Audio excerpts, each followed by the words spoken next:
There is a good kind of copying and there is a bad kind of copying. I will share more with you in this video. I will be sharing with you the 3 reasons why copying other artists is a good idea. And I'm also gonna share with you what kind of copying is not a good idea. Number 1 is learning new styles. When you are a beginner trying to find your style, copying an artist or copying a reference is a good way to enhance your skills. It's one of the best ways to learn something new, especially if you're doing it for the first time. Number 2, copying builds muscle memory. As you continue to practice, your hands and your eyes get a little bit more deliberate practice and as a deliberate exercise to help you become more familiar with the process of sketching.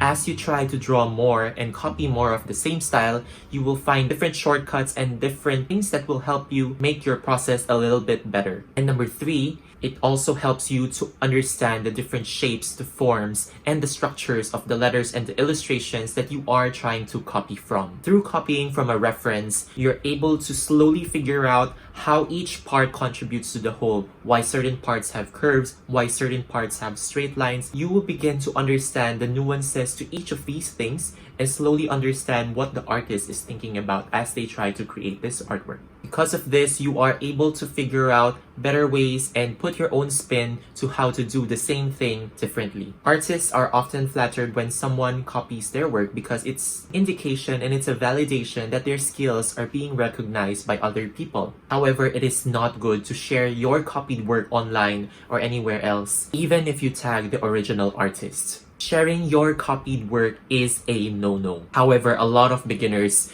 usually fall into this trap because they want to be able to share their progress. However, they don't understand that it is not okay to do it. When you post copied work, people will associate that art with you instead of the original artist. Even if you tag the original artist in your post, most people will still associate the art with you. Why? Because most of us are visual people. We tend to want to see pictures more than words. And people usually just gloss over the captions and don't read the captions. So even though you tag the original artist, the art and the work of that original art will still be associated with you.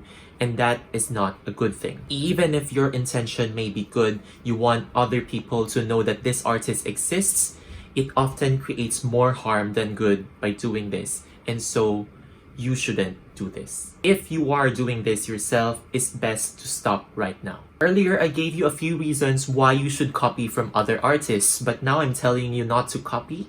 No, I'm not telling you not to copy, but instead, you should stop sharing them online. You can definitely copy from other artists and other reference materials.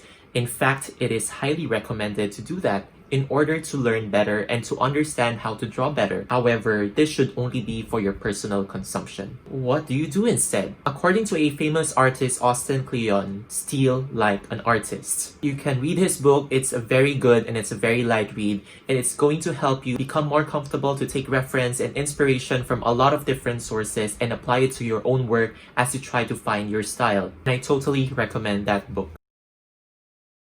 Moving on for a bit, in reality, nothing nowadays is truly original anymore. It's usually a rehash of other ideas mixed with other ideas to form new ideas, which is in turn not really original if you think about it. However, it doesn't mean that we will just push copyright and originality on the side, because it is still very important. Being original in this sense means that you're going to take your own realizations, your own voice, your own personality, your own experience, put it into the art that you're trying to create. Because even if you are inspired by other artists and other derivative work, at the end of the day, it's still coming from you when you try to infuse your own self into your art. When you copy and when you take inspirations, take from a lot of artists, take from a lot of different sources, and don't just take from one specific person or one specific reference. Take inspiration and take cues from books, from music, from videos, from games, from art, and other things, even nature,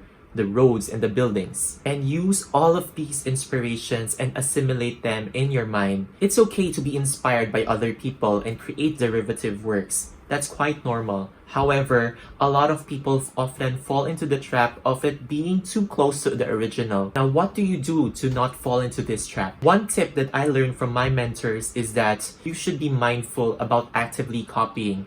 what you can do is try to copy the artwork a lot of times for practice and then spend a day or two to mull over it in your head. Let the subconscious do the work for you and draw from your memory. This way, you will be able to infuse a little bit more of you. You're also able to add new elements and different twists that you probably have not thought of before when you were actively trying to copy from the original artwork. And this makes it more interesting and engaging. And you're not just someone who is a robot, who is a computer, who's trying to recreate something that's already there. At the end of the day, you are a human and you need to be able to share your thoughts, your voice, and your personality to everyone else. So with this, you should be able to distinguish the good kind of copying and the bad kind of copying.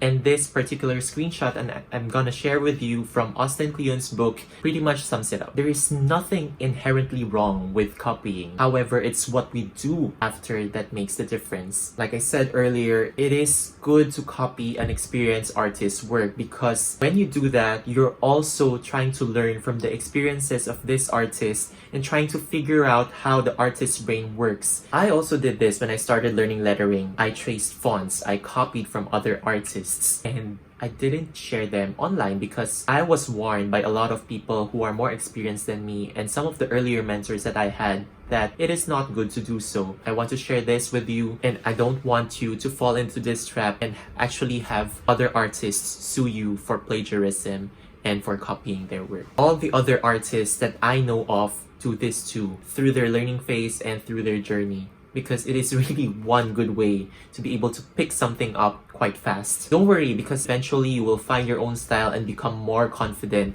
in what you can do. And eventually, as you become better and become prolific in what you do, other beginners will also try to copy your work. And of course, you don't want to be plagiarized. If you go back to the golden rule, don't do unto others what you don't want them to do unto you. It's all a matter of principle. If this video helped you, don't forget to like this video and subscribe to my channel. If you want to learn chalk lettering, I have a 3-part chalk lettering workshop that I'm hosting over Zoom. It's free and it's happening on October 10, October 17, and 24. Join us through the link in the description. You can also watch these 2 videos next.